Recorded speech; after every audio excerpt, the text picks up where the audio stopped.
Bonjour. Alors, il y a des trucs là-dedans, vous pouvez pas savoir. Ah oui, je me souviens très bien du scénario du film, c'était des histoires vécues. Ce qui faisait rire Bertrand, par exemple, je me souviens d'un gag, mais qui est vrai, qui était vécu, hein, que j'ai vécu moi. Rinaldi, c'était le charmeur du groupe, enfin, c'était la voix, donc comme je disais tout à l'heure, la mère supérieure. Et il avait une amie, une petite fiancée, qui avait son petit appart à elle. Et il y allait le soir pour dormir de temps en temps quand on rentrait pas chez nous, et on rentrait pas parce qu'on ratait le dernier métro, on n'avait pas de voiture, pas de pognon pour prendre le taxi. On était à la rue, quoi. Il tapait à la porte et nous on se cachait derrière lui tous. Puis il disait, je suis avec un copain ou deux, on peut... Alors il ouvrait la porte, et boum, on rentrait tous dedans. On dormait dans la baignoire, on dormait dans le couloir, et on dormait. Et Gérard dormait dans le lit de la maîtresse de maison. Et donc, grâce à ça, on était hébergés.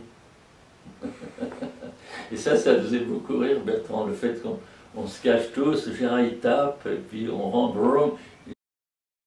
Oh, c'est un énorme succès, surtout par rapport au coût du film, qui était vraiment... c'était 6 semaines de tournage à Falaise, en Normandie, tout en extérieur, décor naturel. Le film à l'époque avait coûté, je sais pas, l'équivalent, c'est difficile de rétablir en euros, mais peut-être l'équivalent de 300 000 euros, 400 000 euros. Et il a fait 7 millions d'entrées en France. Et il a marché à l'étranger et il repasse encore à la télévision maintenant régulièrement tous les ans. Et c'est un film qui est sorti en même temps que très gros film à l'époque. On est sorti juste avant Noël. Il y avait La Fouille des Grandeurs, il y avait un Walt Disney, il y avait Stocha ou un truc comme ça. Il y avait un film Bardot Cardinal, je crois. Il y avait, bon, mais on les a battus. Un film qui sortait de nulle part.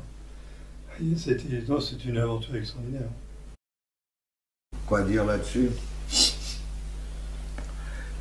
Il fallait travailler. Et là, on me proposait de faire un film avec eux, sans l'obligation de quoi que ce soit. J'étais un acteur invité. Voilà. C'était pas plus que ça. Puisque je pouvais être... Voilà. C'est assez simple, finalement. Les rôles qu'on me proposait à l'époque, c'était que des rôles du même genre. Je n'en sortais pas de ça. Je ne tournais pas beaucoup, et les rares fois où je pouvais tourner un peu, c'était des rôles du même style. Donc j'avais besoin aussi de gagner ma vie. Bon, je l'ai fait, ça c'est du travail, on est obligé de faire des choses quelquefois qu'on n'apprécie pas forcément pour continuer de faire ce métier. Mais il y a eu aussi Coluche dans celui-là, je crois, dans Camp Bazar. Mais là, je savais pas qu'il est... j'avais pas assisté au tournage, j'avais pas vu le talent qu'il avait quand il répétait une scène, qu'il la refaisait, etc. J'avais juste donc assisté aux scènes où on tournait avec ou Galabru ou avec Serrault. Et c'est vrai que Serrault aussi, c'était extraordinaire. C'était extraordinaire.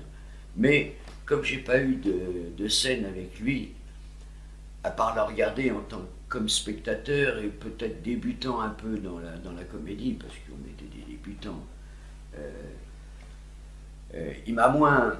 J'ai pas eu de contact direct avec lui, de scène directe avec lui. Il n'y a qu'avec Galabru où j'ai eu une scène directe, et c'est vrai que j'en ai encore la chair de poule presque.